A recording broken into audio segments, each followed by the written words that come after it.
Hello, beautiful souls, and welcome back to another sacred episode of the Light and Shadow podcast.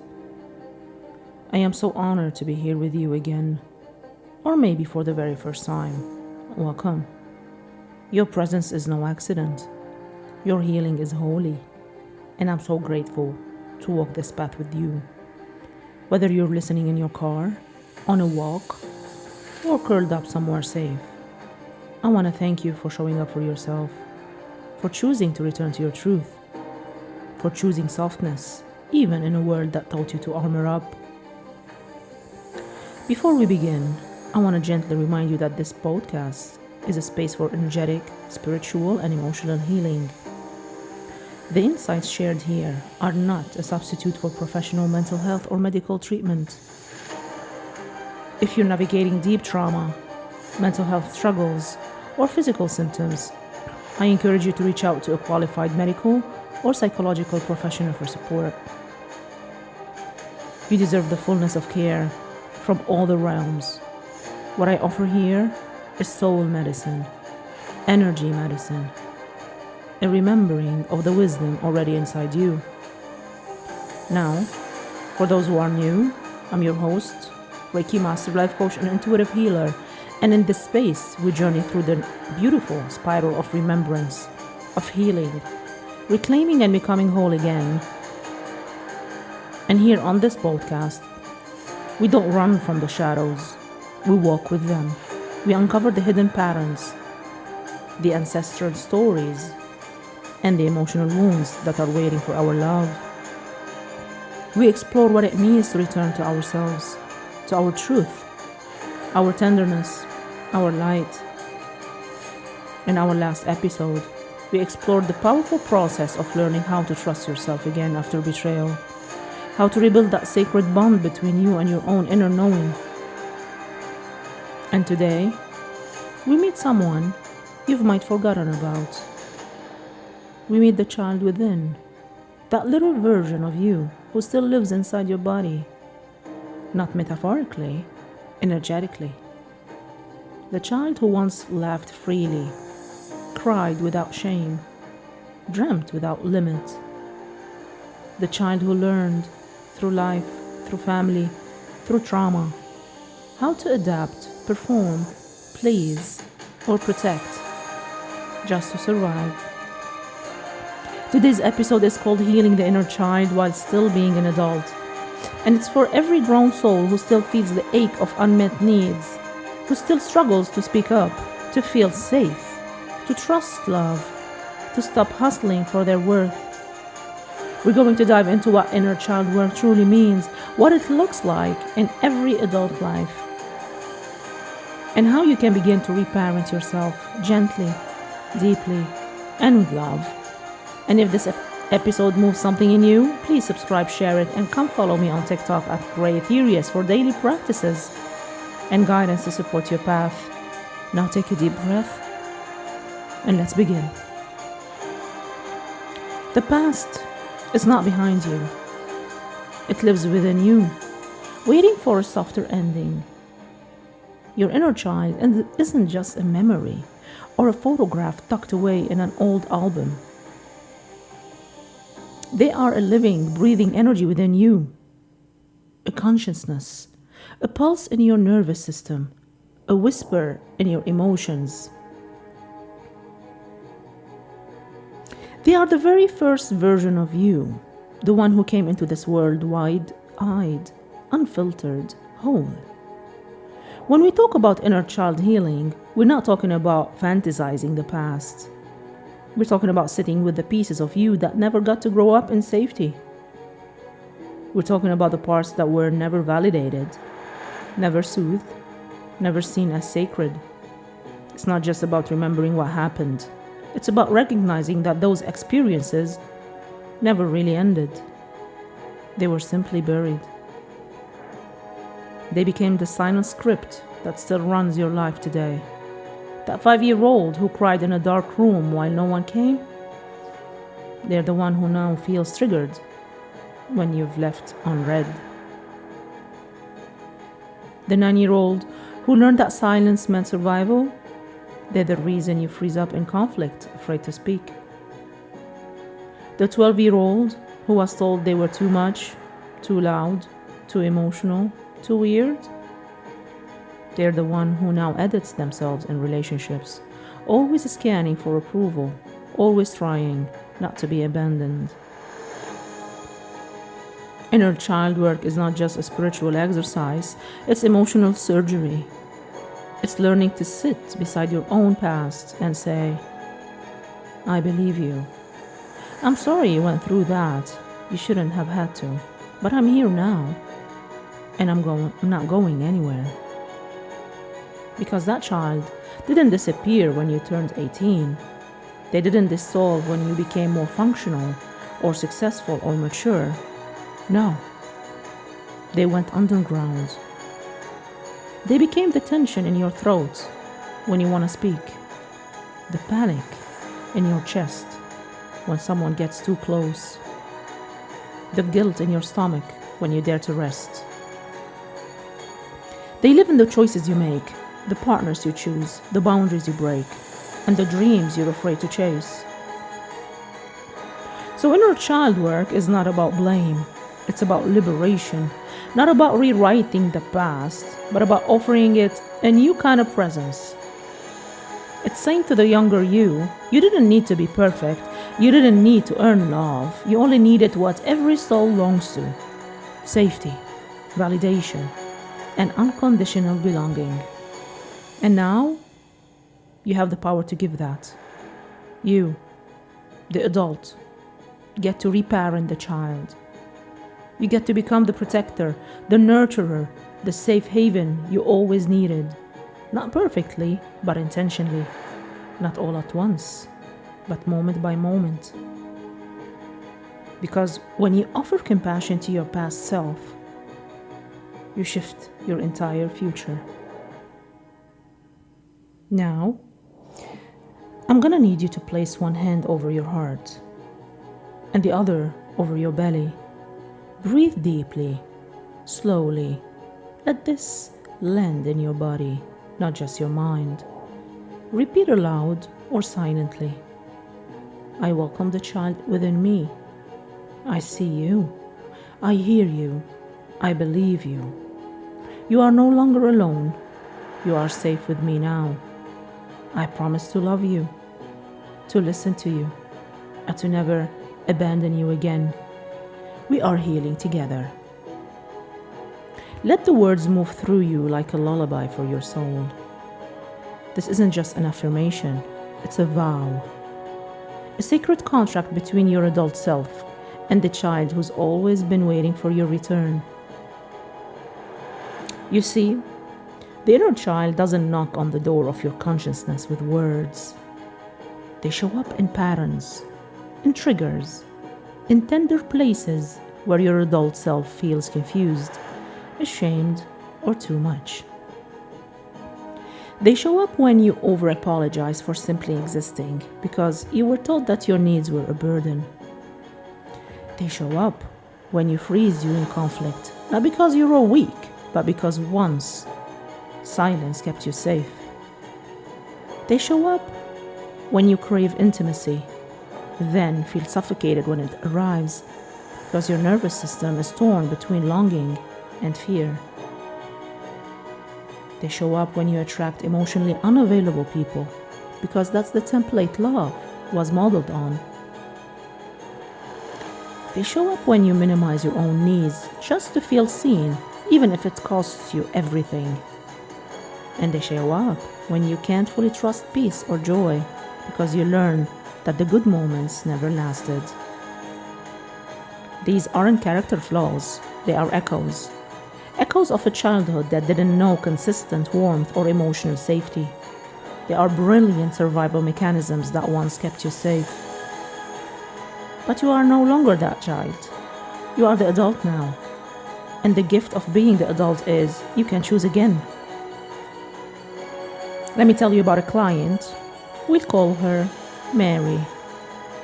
Mary came to me wrapped in anxiety and shame, especially around her relationships. I feel like I'm always performing, she said. She couldn't ask for what she needed without guilt. In our first Reiki session, her solar plexus energy was tightly blocked, an indication of deep self-suppression. And when we dove into her emotional body, the wound was clear. As a child, she was told she was too much, too loud, too sensitive. So she shut down. She wore the mask. She became the easy one, the fixer. But inside, her inner child was still screaming, "See me, hold me, love me as I am." We started with mirror work. I gave her this affirmation: "Your emotions are safe with me."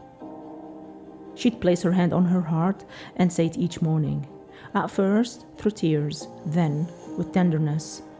Over time, the anxiety softened. Her truth began to emerge like a flower finally given sunlight. She stopped people-pleasing. She set her first boundary with her mother. She began trusting herself. That's the miracle of inner child healing. It doesn't erase the past, it rewrites the relationship with it.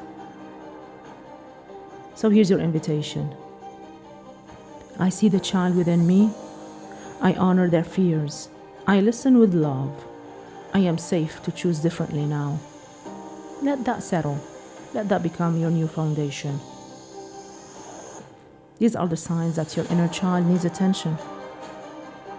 The inner child rarely yells. They whisper. They nudge. They speak in the quiet moments, through discomfort, through longing, through the ache you can't quite name. Let's slow down and listen. Ask yourself gently, without judgment, do I feel seen or dismissed when I express my needs, even when no one is actually dismissing me? Do I find myself playing roles to feel loved, being the good one, the helper, the stronger one, even if it exhausts me? Do I feel guilty when I rest, laugh, play, or allow myself to receive joy and softness? Do I panic or withdraw in healthy relationships, constantly waiting for the other shoe to drop? Do I still believe, somewhere deep down, that I am too much to be loved fully, or not enough to feel loved at all? If any of these feel familiar, it's not because you're broken. It's because a younger part of you is still waiting, not for a perfect parent, not for a savior, but for you, your presence, your validation, your voice that says, I hear you now, I won't leave you again. The inner child doesn't need you to return to the past. They need you to be present in the now, to offer the safety that wasn't there, to speak the words that were never said, to hold them in the very moments where you once felt most alone. Because when that child feels seen, you begin to shift. You stop performing. You start living. You stop chasing love. You begin embodying it. Reparenting is a radical act of love. It's turning inward with gentleness and saying to your younger self, I see you now, I believe you, I will not abandon you again. It's not about blaming your caregivers, it's about reclaiming the care you never received and offering it now from your own hands, your own heart, your own sacred presence.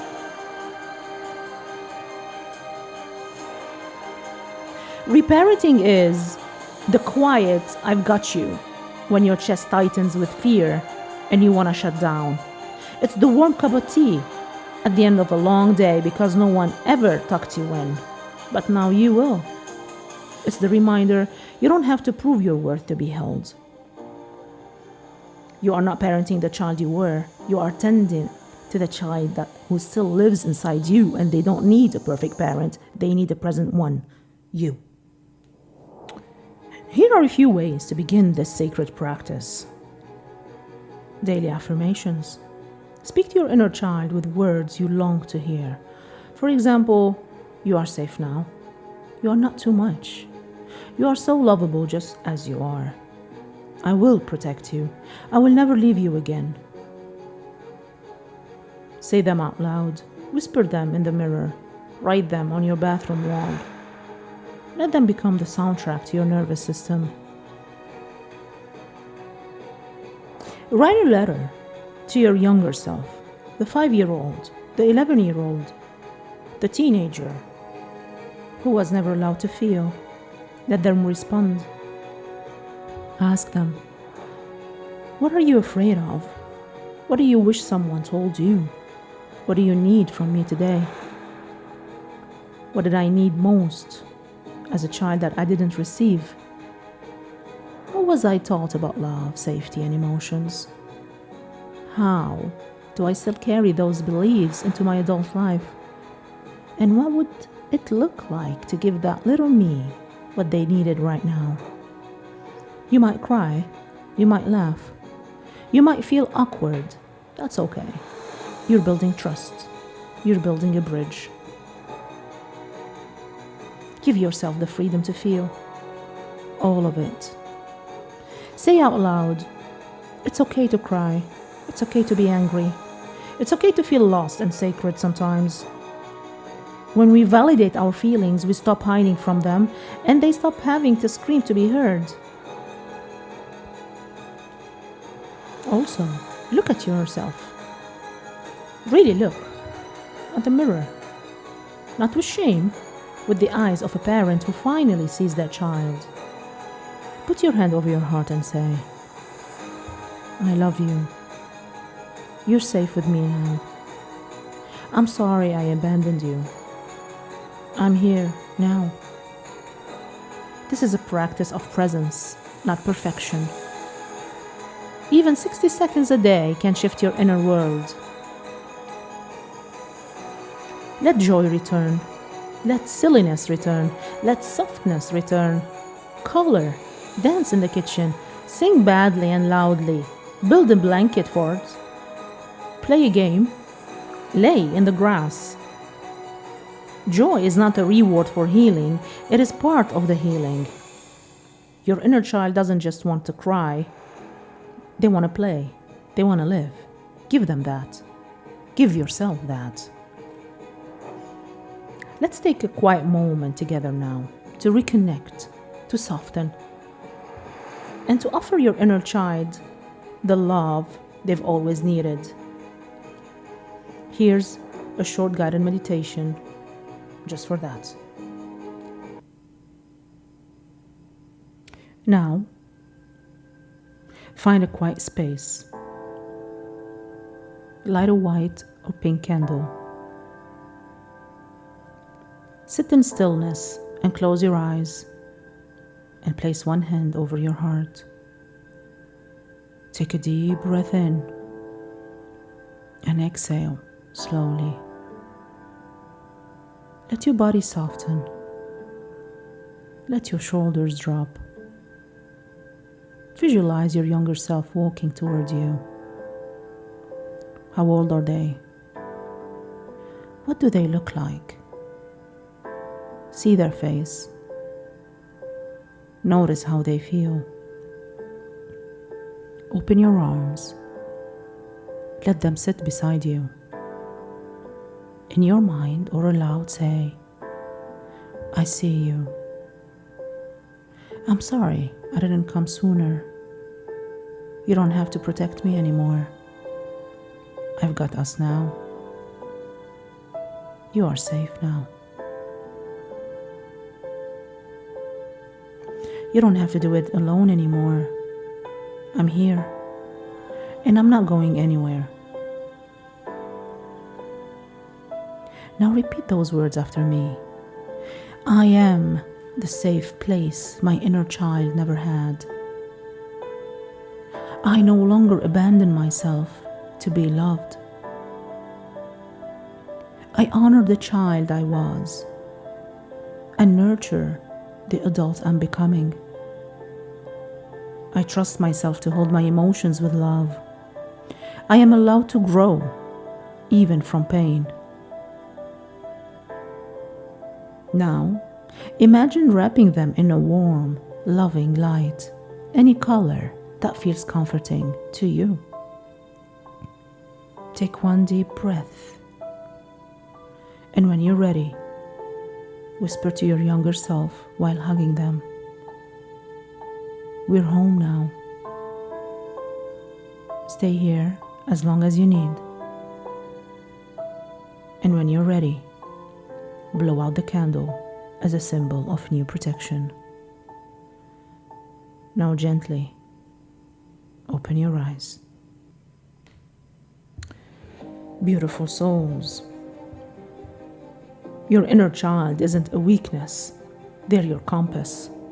They hold your joy, your truth, your wonder, your voice. And healing them is not about becoming someone new. It's about remembering who you were before the world told you to be smaller. So take their hand, speak their name, build them a home in your own heart, and walk with them, not as a burden, but as a sacred companion. And if this episode resonated with you, please like, subscribe, and share this message. Someone out there is still waiting to hear that their pain matters, that their story matters. Come follow me on TikTok at greyethereus for daily insights, spiritual tools, and gentle reminders. And if you're ready to go deeper, I offer private sessions that combine Reiki, intuitive coaching, and candle work to support your inner child's healing, because you don't have to do this alone. Next time on the Light and Shadow podcast, we're going to explore a beautiful question. What does it mean to feel safe in love? Because safety is the foundation of intimacy, and it begins within. And as always, remember, the magic is already within you. You are more powerful than you know. Until next time.